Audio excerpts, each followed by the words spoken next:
एक कहानी है हरियाणा की, जहां हमारे आपके तरह नौकरी करने वाले व्यक्ति थे। जब वो नौकरी से घर लौटते थे तो प्रत्येक दिन मैडम उसको 30 रुपये देती थी और 30 रुपये देने के बाद बोलती थी कि जाइए और बाजार से सब्जी खरीद के लाइए। ऐसा हम सारे लोग भी घर पर करते हैं कि नहीं करते हैं?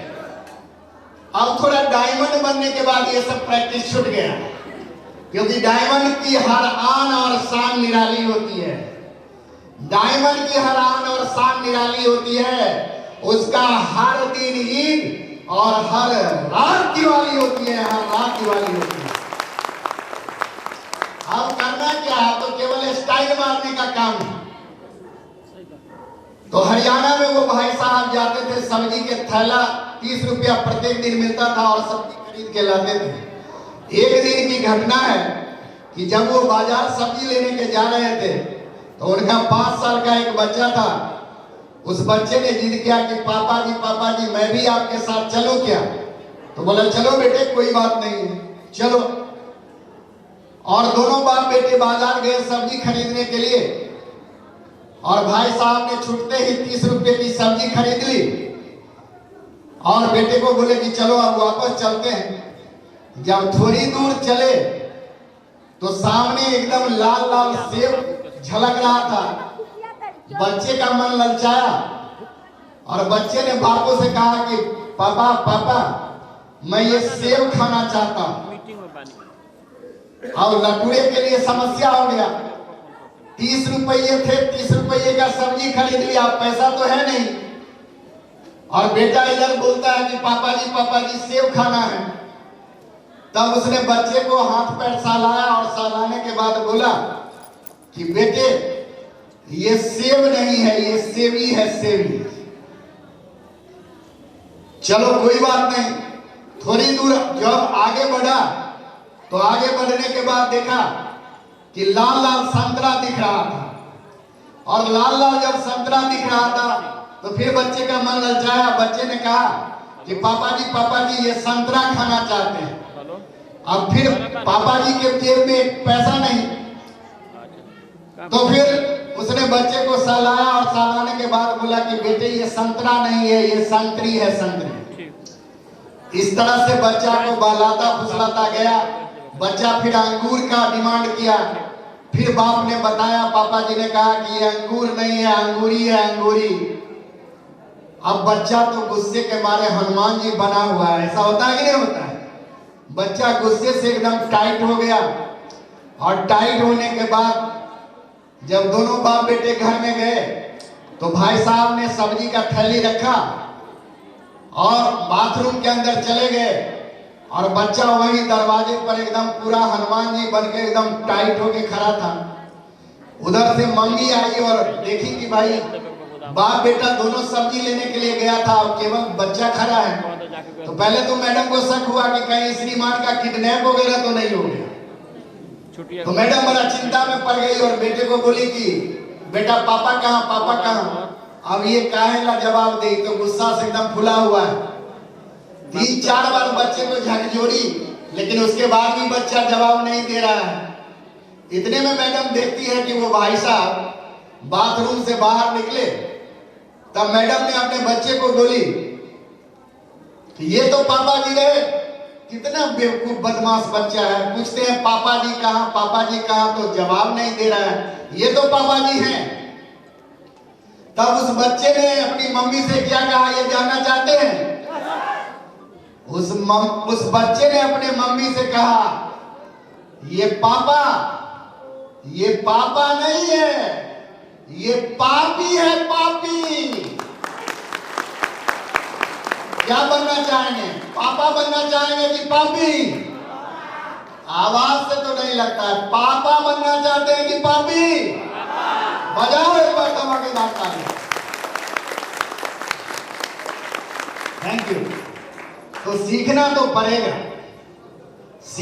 पड़ेगा। अगर सीखेंगे नहीं, और आपको ये गुमान है कि हम लॉयर हैं तो लॉयर के दिमाग से इस बिजनेस को कर लें, अगर हम सर्जन हैं तो सर्जन के दिमाग से कर लें, और इंजीनियर है तो इंजीनियर के दिमाग से कर लें, तो होगा नहीं। जिस तरह से आईएएस बनने के लिए आईएएस का सिलेबस डिजाइन किया गया है, जिस तरह से डॉक्टर बनने के लिए डॉक्टर का सिलेबस डिजाइन किया गया है, जिस तरह से टीचर बनने के लिए टीचर का सिलेबस डिजाइन किया गया है, इसी तरह से डायमंड बनने के लिए डायमंड का भी सिलेबस डिजाइन किया गया है। और उसी सिलेबस को आपको सीखना पड़ेगा, तभी आप यहाँ से डायमंड बन सकते हैं। तैयार है सारे लोग? तो आपको ये करना पड़ेगा, सीखना पड़ेगा। आप अच्छी तरह से समझते हैं, अपने इलाके का एक बहुत बड़ा लॉयर जो आज तक कोई केस हारा ही नहीं, और आपके ही इलाके का एक बहुत बड़ा सर्जन जो अभी तक कोई भी ऑपरेशन फेल नहीं हुआ, दोनों एकदम धुरंधर, नॉलेज का बादशाह। लेकिन मैं आपसे पूछना चाहता हूं कि अगर डॉक्टर को जज के सामने खड़ा कर दिया जाए और बोला जाए केस का बहस करो, डॉक्टर कर पाएगा क्या? डॉक्टर कर पाएगा? और उसी लॉयर को अगर ऑपरेशन थिएटर में भेज दिया जाए और बोला सर्जरी करो और इस पेशेंट को ठीक करके बताओ, क्या लॉयर सर्जरी कर पाएगा? सर्जरी कर पाएगा? तो फिर आप कैसे, आप बिना सीखे हुए इस बिजनेस में कैसे करोड़पति बन सकते हैं? आप इस बिजनेस में कैसे अरबपति बन सकते हैं? दोस्तों, जहां तक 10,000 के लिए, जहां तक 20,000 के लिए, जहां तक 50,000 के लिए आप दिन रात पापड़ बेलते रहते हैं, पसीना बहाते रहते हैं, अगर 2 लाख सप्ताह और 8 लाख महीने की बात है, तो अगर 2 घंटा भी इस बिजनेस को नहीं देंगे तो आप यहां से सफल होने वाले नहीं हैं। देने के लिए तैयार हैं? तैयार हैं? जोरदार तालियां होनी चाहिए आपकी। बहुत सारे लोग समय का रोना रोते हैं। दोस्तों, जीरो के लिए भी समय उतना ही होता है और हीरो के लिए भी उतना ही होता है। सबके लिए 24 घंटा होता है। आज एक मैसेज लेकर के जाओ, जिस तरह से हम और आप बचपन में अपने घरों में गुल्लक रखा करते थे। गुल्लक समझते हैं? वो पैसा डालने वाला मिट्टी का गुल्लक, गुल्लक रखा करते थे और उसमें कभी 5 पैसा, कभी 10 पैसा, कभी 50 पैसा डालते थे। और साल भर डालने के बाद जब ईद और दिवाली में उस गुल्लक को फोड़ते थे तो बहुत सारा पैसा निकलता था। निकलता था कि नहीं निकलता था? और उससे हम अपने जरूरत के कामों को कर लेते थे। दोस्तों, आज आप सेफ शॉप को एक गुल्लक बना लो। सेफ शॉप को मानो कि ये आपका एक गुल्लक है, और इस गुल्लक में कभी आप 15 मिनट, कभी आप आधा घंटा, कभी आप 1 घंटा आप डाल करके तो देखो। आप आधा घंटा, 15 घंटा, 15 मिनट, 20 मिनट लगातार आप 1 साल तक डालते जाओ। दुनिया में कोई माई का लाल नहीं है कि आपका 50,000 रुपया पर मंथ के इनकम से रोक सकता है। 1 साल के अंदर आपकी इनकम हो सकती है। तैयार है करने के लिए? तैयार है? लेकिन इतने के बावजूद भी लोग नहीं समझने के लिए तैयार है। पैसा तो उनको अगर पूछेंगे मीटिंग में, कार चाहिए? जी सर। डायमंड बनोगे? जी सर। बंगला चाहिए? जी सर। प्लान कितना दिया? सर बहुत ठंडा था, नहीं जा पाया। तो जब तक ये ठंडा लगता रहेगा तब तक तो होने वाला नहीं है। और अगर आप जिस ट्रेडिशनल जॉब में है, अगले 60 साल तक आपको ठंडा लगता रहेगा। लगता रहेगा कि नहीं लगता रहेगा? आप नौकरी में हैं तो अगले साल भी ठंडा आएगा, अगले साल भी बारिश होगी, अगले साल भी गर्मी होगी। और अगर आप नौकरी करते रहेंगे तो आपकी मजबूरी है कि ठंडा, गर्मी, जाड़ा सब में आपको जाना पड़ेगा, है या ना? लेकिन अगर इस बिजनेस में सेफ शॉप में आपने 4 साल ठंडा, गर्मी और जाड़ा बर्दाश्त कर लिया तो इस बात की गारंटी है कि 4 साल के बाद आपके पास हर मौसम जो होगा वो आपकी मुट्ठी में होगा। साथियों, हर मौसम आपकी मुट्ठी में। तो बर्दाश्त तो करना पड़ेगा, बर्दाश्त तो करना पड़ेगा। दोस्तों, बहुत सारे लोगों को ये बिजनेस जब मिलता है तो तरह तरह के दिमाग में बातें आती हैं। लोग पूछते हैं कि क्या गारंटी है इस बिजनेस का?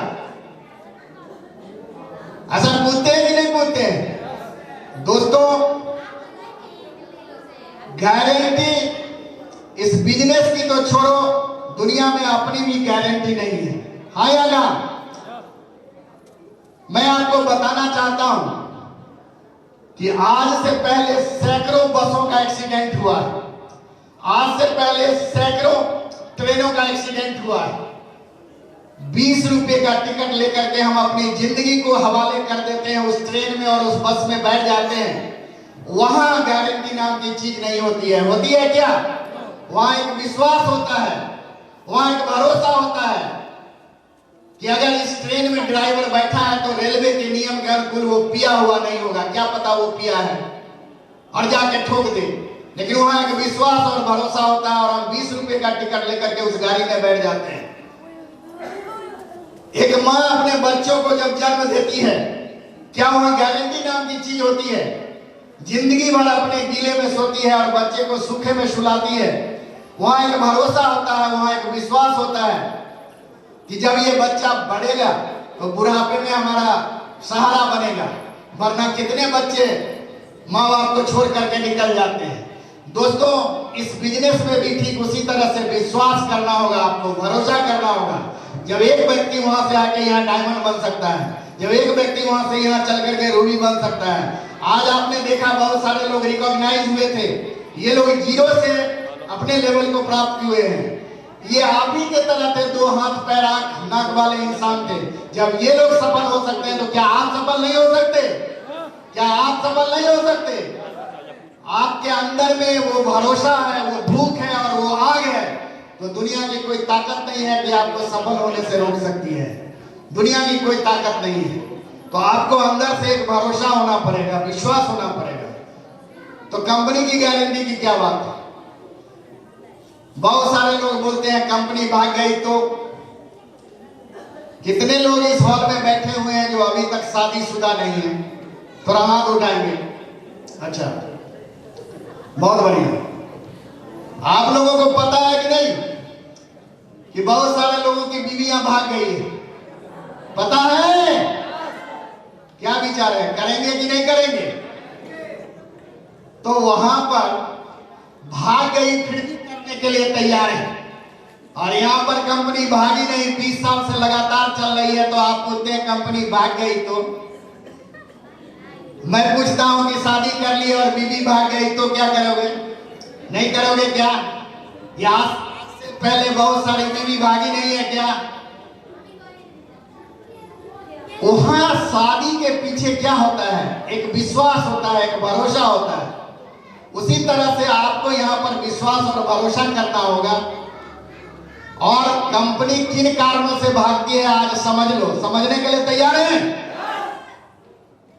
अगर कोई बोले कि कंपनी भाग जाएगी तो आप क्या जवाब देंगे? आप पहले उसको समझाओ कि कंपनी किन कारणों से भागती है। दोस्तों, आपके मोहल्ले में कोई अगर दुकान करता है, चाहे वो किराना का दुकान करता हो, कपड़ा का, या किसी भी तरह का परचून का दुकान करता है, वो क्यों भाग सकता है? सबसे पहले तो अगर उसके पास लाइसेंस नहीं है तो वो भाग जाएगा, हाँ या ना? अगर वो जो प्रोडक्ट बेचता है अच्छा नहीं रहेगा तो भाग जाएगा, हाँ या ना? अगर वो उधार में माल केवल बेचेगा तो भागना पड़ेगा, हाँ या ना? और उसको प्रॉफिट नहीं होगा तो भागना पड़ेगा, हाँ या ना? लेकिन सेफ शॉप को देखो, 16 सितंबर 2017 से पहले इंडिया में मल्टी लेवल मार्केटिंग का कोई गाइडलाइन नहीं हुआ करता था। और जब भारत सरकार ने इसको लॉन्च किया कि अब हर एमएलएम के कंपनियों को सर्टिफिकेट होना पड़ेगा, मिनिस्ट्री ऑफ कंज्यूमर अफेयर्स से सर्टिफाई होना पड़ेगा, तो you will please to know कि Safe Shop is the first industry who has launched, who has submitted all the document related with multi-level marketing. Safe Shop पहली ऐसी company India के अंदर है जिसने भारत सरकार के मुंह पर सबसे पहले लीगल डॉक्यूमेंट का पर्चा फेंक दिया और बोला कि चेक कर लो। और कंपनी लगातार 20 सालों से चल रही है, 20 सालों से चल रही है। जहां तक सेफ शॉप के प्रोडक्ट की बात है तो हर ब्रांडेड प्रोडक्ट आज इसके साथ है। विमल को कौन नहीं जानता? इंडिया में रेमंड से बढ़कर के कोई ब्रांड है क्या? रेमंड अपने पास है, पैनासोनिक अपने पास है, रिबॉक को कौन नहीं जानता? इंटरनेशनली रिप्यूटेड ब्रांड है। तो प्रोडक्ट भी उम्दा क्वालिटी का। और जहां तक माल बेचने की बात है तो कंपनी रोकड़ा पहले लेती है और प्रोडक्ट बाद में देती है, हाँ या ना? तो कंपनी को कभी घाटा लगने की बात है? और प्रॉफिट की अगर बात नहीं होती तो आज 20 साल से कंपनियां चल रही है। हमारे कंपनी में बाइनरी पर काम होता है, 2 लेग आपका पेयर बनेगा तो पैसा आएगा। एक आदमी जब डायमंड बनता है तो 10,000 की टीम बनती है, और 10,000 की टीम जब बनती है तो क्या 10,000 लोग डायमंड बन जाते हैं क्या? बहुत सारे लोग 2 महीने में, बहुत सारे लोग 3 महीने में, बहुत सारे लोग 2 बरस में करके थक के छोड़ जाते हैं। और उनका जो एक तरफ का पैसा बचा हुआ रहता है वो कंपनी के पास अरबों में पड़ा हुआ है। कंपनी बोलती है पेयर लगाओ और पैसा ले जाओ, पेयर लगाओ पैसा ले जाओ, पेयर लगाओ पैसा ले जाओ, इस तरह की कंपनी। तो सवाल ही भागने की नहीं होती है, और भागने के दिन तो अब खत्म हो गए। क्या चक्रवर्ती साहब, अब तो हमारी कंपनी 21 साल में है, और 21 साल में तो एकदम जवानी आ जाता है। तो जवानी में या तो बच्चा में भाग जाता, नहीं तो बुढ़ापा में भागेगा, लेकिन अब तो एकदम जवान है तो भागेगी क्या? तो दोस्तों, कंपनी अपने आप में आपको मिला है, ये ईश्वर का वरदान समझिए। अभी भी बहुत सारे लोगों के पास ये कंपनी नहीं मिली है, नहीं गया, उनको समझ में नहीं आया, लेकिन हमें और आपको मिला है, ये भगवान की असीम कृपा है। इसको समझिए और थोड़ा थोड़ा समय इसमें दीजिए। और बहुत सारी बातें आपको यहाँ से बताई गई थी, लेकिन मैं एक बात बताना चाहता हूँ, मैं नहीं जानता कि कोई व्यक्ति क्यों इस बिजनेस को कर रहा है, लेकिन मैं कर रहा हूँ सेक्रेटरी फॉर जनरेशन। आपके सामने ये इंसान जिंदा जागता मिसाल है। 3 मार्च 2013 को मेरे बड़े भाई साहब का निधन हो गया, और 17 दिन में इस बिजनेस से आउट रहा। हिंदू धर्म में क्रियाकांड करने में 17 दिन लगते हैं कि नहीं लगते? और 17 दिन के बाद जब मैं लौट करके आया तो मैंने देखा, उस समय मैं गोल्ड के पोजीशन पर था, तो मेरा बिना काम किए हुए 17 दिन का इनकम जो था वो 11,240 रुपए का था। मेरे दिमाग में उसी समय ये बात गई कि अगर मैं टीम बना लिया तो बहुत बड़ा काम यहां से हो जाएगा। और अभी आप आकर के मेरे पांव को चेक कर सकते हैं, बाइक से फिसल करके 17 में ही 13 में हमारे भाई साहब एक्सपायर किए थे, और 17 में मैं बाइक से फिसल करके गिर गया था। उस समय मैं रूबी लेवल पर था, लोग जानते हैं। और अभी भी आप आके चेक करते हैं, इस पांव में मल्टीपल फ्रैक्चर है, दोनों तरफ स्टील लगा हुआ है। दोस्तों, 3.25 महीना में बेड पर पड़ा हुआ रहा, लगभग 2 लाख रुपए इसमें लगे, और मैं एक दिन भी फील्ड में नहीं गया, लेकिन मेरे चेहरे पर सिकन नाम का चीज नहीं था। डॉक्टर साला हॉस्पिटल में कंफ्यूज था कि ये आदमी का पैर टूट गया और ये मुस्कुरा रहा है, और लोगों का तांता लगा हुआ था, मिलने वाले लोगों का तांता लगा हुआ था। डॉक्टर ने सोचा कि कोई नेता आकर के भर्ती हो गया है। उसने मेरे से पूछा कि आप क्या करते हो, नेता हो क्या? मैंने कहा नहीं डॉक्टर साहब, मैं नेता नहीं हूं, मैं मार्केटिंग सेक्टर से हूं। और आपको जान के ये खुशी होगी कि 3 महीने तक मैं बेड से हिला नहीं, लेकिन आप लोग जैसे टाइगर, उस समय 9,000 लोग मेरे टीम में थे, मैं डायमंड नहीं बना था। मैं 3 दिसंबर 2018 को मैं डायमंड बना, और उस 3 महीने की मेरी इनकम बिना काम किए हुए 5.25 लाख रुपये था साथियों, 5.25 लाख रुपये। बताओ कौन सा ऐसा धंधा है? आज आप दुकानदारी करते हैं, शटर बंद तो आपका इनकम बंद। आज नौकरी करते हैं, अगर आपके पास छुट्टियां खत्म हो गई और घर में शादी आ गया और आप रुक गए तो आप लीव विदाउट पे हो जाएंगे, हो जाएगा कि नहीं हो जाएगा? लेकिन यही एक इस बिजनेस है। मैं खास करके ऐसे लोगों से जो प्राइवेट सेक्टर में काम करते हैं, हालांकि अब प्राइवेट किया और सरकारी किया, पेंशन की बात नहीं रही, लेकिन मैं आपको एक चीज अपील करना चाहता हूं, इस बात को ठोको। आज आप अपने घरों में जाना और घर में 12 बजे रात में अपनी बीवी और बच्चे को गौर से देखना। अब देखना है अपने बीवी और बच्चे को गौर से कि वो कितने सुकून के साथ सो रहे हैं। आखिर क्यों सो रहे हैं? क्योंकि उस बीवी को और उस बच्चे को पता है कि जब तक मेरे घर का मुखिया सलामत है तब तक मेरा कोई बाल बांका भी नहीं कर सकता है। लेकिन भगवान ना करे किसी के साथ ऐसा कोई अनहोनी हो। लेकिन अगर कहा जाता है कि आदमी सवेरे जाता है तो शाम को लौटेगा सुरक्षित कि नहीं लौटेगा, इस बात की गारंटी नहीं है। अगर हमारे और आपके साथ कोई मिसहैपनिंग हो गया तो हमारे बच्चे का क्या होगा? कभी आपने सोचा? तो हमारे बीवी का क्या होगा? कितनी जिल्लत भरी जिंदगी जीनी पड़ेगी। जब ये बिजनेस मिलता है तो हम बारीकी से सोचते नहीं, मजाक में उड़ा देते हैं, हंस के उड़ा देते हैं। लेकिन हम नहीं जाएंगे तो क्या हमारे बच्चों को पैसा मिलेगा क्या नौकरी में? क्या हमारी बीवी खुशहाल जिंदगी बिता पाएगी क्या? गौर से सोच करके देखिए कितनी जिल्लत भरी जिंदगी जीनी पड़ेगी। लेकिन दोस्तों, मैं आपको दावे के साथ बताना चाहता हूं, आज मेरा नेटवर्क 1 लाख लोगों का नेटवर्क है। आज इस हॉल से निकलते ही मुझे पता नहीं कि मेरे साथ क्या अच्छा होगा क्या बुरा होगा, मैं नहीं जानता हूं। अगर मेरे साथ कुछ बुरा हो गया तो मेरे जाने का गम मेरे बीवी और बच्चे को होगा। लेकिन जहां तक पैसे की बात है, साला किसी के सामने हाथ फैलाने की नौबत नहीं आएगी। किसी के सामने हाथ फैलाने, ये है सेफ शॉप। इसलिए आपको सेफ शॉप करना चाहिए। दुनिया की हिंदुस्तान की एक लौती संस्था सेफ शॉप है, जो यहां से आप जिंदा हैं तो भी, नहीं है तो भी टकाटक आपके घरों में पैसा। बस एक बार टीम बनानी है, और टीम तो सब बना रहे हैं। आज जब बाबा टीम बना रहा है, बाबा लोग टीम बना रहा है कि नहीं बना रहा है, और मस्ती मार रहा है कि नहीं मार रहा है। आज पॉलिटिशियन टीम बना रहा है कि नहीं बना रहा है। आज संघ का नेता टीम बना रहा है कि नहीं बना रहा है। सब टीम बना रहा है। और हमारे आपको जब बिजनेस मिलता है तो बोलते हैं नहीं टीम तो नहीं बनाएंगे। नहीं बनाएंगे तो दाल रोटी भुजिया रगड़ते रहो जिंदगी, कुछ नहीं होने वाला है। डेली भुजिया को कभी समझो मटन है, कभी समझो चिकन है।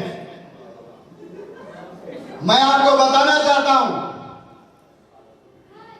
आज हम जो भी बनेंगे अपनी आदतों के वजह से बनेंगे, अपनी संगतों के वजह से बनेंगे।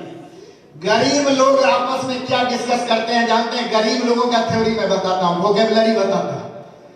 गरीब लोग जब 4 गरीब एक जगह इकट्ठा होंगे तो बोलेंगे चलो आज थोड़ा चिकन बना लेते हैं, आज थोड़ा तंदूरी मंगा लेते हैं, आज थोड़ा पौआ मार लेते हैं। ये गरीब का डिस्कशन है। और इस तरह के संगत में आप रहेंगे, कहने का मतलब अगर 9 नालायक के संगत में आप हैं, 9 नालायक के संगत में आप हैं, तो 10वीं नालायक आप 6 महीना के बाद निकल करके आ जाएंगे।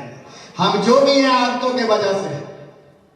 लेकिन मैं ये दावे के साथ कहता हूं कि 9 रिचेस्ट लोगों के साथ, 9 सेफ शॉप के डायमंड के साथ, रूबी के साथ, एमराल्ड के साथ अगर आप 6 महीना गुजारते हैं तो 4 साल के बाद आप 10वें रईस यहां से बनकर के निकलेंगे। इस बात की गारंटी, इस बात की गारंटी।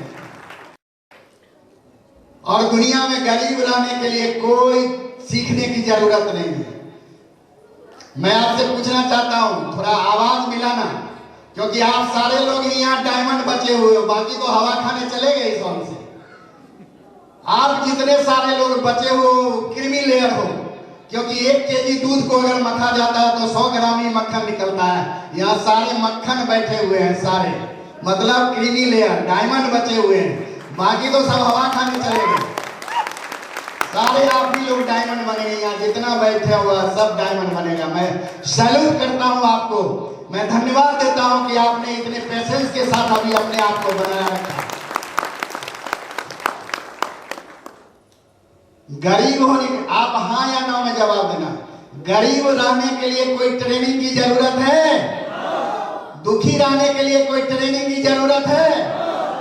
निंदा करने के लिए कोई ट्रेनिंग की जरूरत है? संबंध खराब करने के लिए कोई ट्रेनिंग की जरूरत है? दुनिया में कहीं भी गरीब रहने के लिए कोई यूनिवर्सिटी में डिप्लोमा पढ़ाई होता है क्या? लेकिन अमीर होने के लिए ट्रेनिंग लेना पड़ेगा कि नहीं लेना पड़ेगा? अमीर होने के लिए सीखना पड़ेगा कि नहीं सीखना पड़ेगा? और क्या सीखना है? वही प्लान देना है। प्लान अपने अपलाइन से सीख लो। 14 दिसंबर 2000 को कंपनी लॉन्च हुई थी, फलाना ढेकाना बता दो 10 दिन में, और उसके बाद आदमी अंदर हो जाता है। हो जाता है कि नहीं हो जाता? और इतना सीखने से जब लाखों लाख आ सकता है, तो नहीं हम तो प्लान नहीं सीखेंगे, अपलाइन। तो बोले आप भी सीख लो सर। तो अपलाइन सीखने से अपलाइन के पास पैसा आएगा। प्लान थोड़ा सीखो, प्लान के बाद आप लिस्ट बनाओ, प्लान सीखो, फॉलो अप करना सीखो। 90% लोग इस बिजनेस में जो क्विट करते हैं वो फॉलो अप में क्विट करते हैं। कितने लोगों को पता है फॉलो अप क्या होता है? फॉलो अप दोस्तों, जब हम किसी व्यक्ति को प्लान देते हैं और प्लान देने के बाद ये अंतिम एपिसोड है, थोड़ा शांति बनाए रखना। मजा आ रहा है? सच बोल रहे हो? ये मजे भी मजेदार होते हैं, ये मजे भी मजेदार होते हैं, मगर मिलता उसी को है जो हम आप जैसे दमदार होते हैं। इतना आसान रहता तो ये सारे लोग हवा नहीं हो गए ना। अब हम ही लोग एकदम टोकरी भर भर के मजा लेने वाले हैं। क्या सर मजा आ रहा है? तो यही बात है, प्लान देने के बाद लोग तड़पाते हैं, पैसा जल्द नहीं देते हैं, और जब फॉलो अप करना पड़ता है तो वहां पर हमारी इज्जत की धज्जियां उड़ती है। फॉलो अप में तरह तरह की प्रताड़नाएं झेलनी पड़ती है। जैसे पहले दिन किसी व्यक्ति के पास आप जाएंगे तो एकदम अच्छा से बढ़िया हेलो, थोड़ा फॉलो अप के बारे में बता रहे हैं, सीख लेंगे तो एकदम की बारिश होने वाली है, नोट की बारिश। कितने लोग चाहते हैं कि नोट की बारिश होनी चाहिए? तो सीखना तो पड़ेगा, सीख लो। बस इतना इंतजार किया तो 10 मिनट और बर्दाश्त करने के लिए तैयार है? तो पहले दिन जब जाएंगे तो अच्छा कुर्सी पर इसी तरह सोफा लगा रहेगा, बिठाएगा आपका दोस्त या जिसको भी आप प्लान देंगे, और सामने में आएगा गरम गरम कॉफी, मिक्सचर, रसगुल्ले तरह तरह के। आपका मन एकदम खुश हो जाएगा, आपका मन खुश हो जाएगा कि वाह क्या बिजनेस मिला है, इतनी खातिरदारी हो रही है। और सारे चीज मिल गए और जो असली रोकड़ा मिलना है वो मिला नहीं। बोला कि 2 दिन बाद फिर आइए। फिर दूसरे दिन जब हम उसके घर में जाते हैं तो उस दिन क्या होता है कि चाय बिस्किट मिक्सचर सब रहता है, लेकिन रसगुल्ला गायब रहता है। तो थोड़ा सा दिमाग में चलता है कि शायद आज स्टॉक में नहीं होगा इसीलिए नहीं मिला। तो हम लोग बिना रसगुल्ला के ही चाय पानी बिस्किट करके आ जाते हैं। फिर रोकड़ा नहीं मिलता है, बोलता है अच्छा परसों आइए। फिर परसों जब जाते हैं तो देखते हैं कि बिस्किट मिक्सचर सब गायब है, चाय भी गायब है, केवल पानी रखा हुआ है। तब जोर का झटका धीरे से यहाँ लगता है और तब महसूस होता है कि नहीं, वो पहले दिन जो रसगुल्ला गायब हुआ था वो स्टॉक में कमी के कारण नहीं हुआ था, हमारी बेइज्जती की गई थी। तब हमको लगता है कि ये तो मेरा बेइज्जती हो रहा है। खैर उस दिन पानी पर काम चला के चले आए। चौथे दिन जब आप जाते हैं तो आप घर में घुसना चाहेंगे और वो व्यक्ति चाहेगा कि इसको दरवाजे पर से ही टरका दें, तो आपको बड़ा खराब लगेगा। लेकिन सेल्स में क्या है, 4 साल आपको थुथुर होना पड़ेगा, थुथुर बेशरम होना पड़ेगा। जो जितना बेशर्मी का डिग्री 4 साल तक ले आएगा उसके घर में उतना धन दौलत और लक्ष्मी जी डांस करते हुए नजर आते हैं 4 साल के बाद। समझ में? तो चौथा दिन जब आप उसको रोकेंगे, वो जब आपको रोकेगा तो आपको थोड़ा बेशरम होना पड़ेगा। क्या गुप्ता जी आप भी बैठने के लिए नहीं कहेंगे क्या? तब वो बेचारा हमसे ज्यादा बेशरम होगा, तब बैठने के लिए नहीं कहेगा। तो कहेगा नहीं नहीं ऐसी कोई बात नहीं आई, और बैठा देगा। तब आपको थोड़ा और बेशर्मी का डिग्री पार करना होगा। क्या गुप्ता जी पहला दिन आए तो चाय पानी बिस्कुट हुआ, आज चाय नहीं मिलेगी क्या? अब हमसे ज्यादा बेशरम होगा तो कहेगा नहीं, हमसे ज्यादा होगा तो कहेगा नहीं, तो कहेगा नहीं नहीं अभी चाय बना के ला।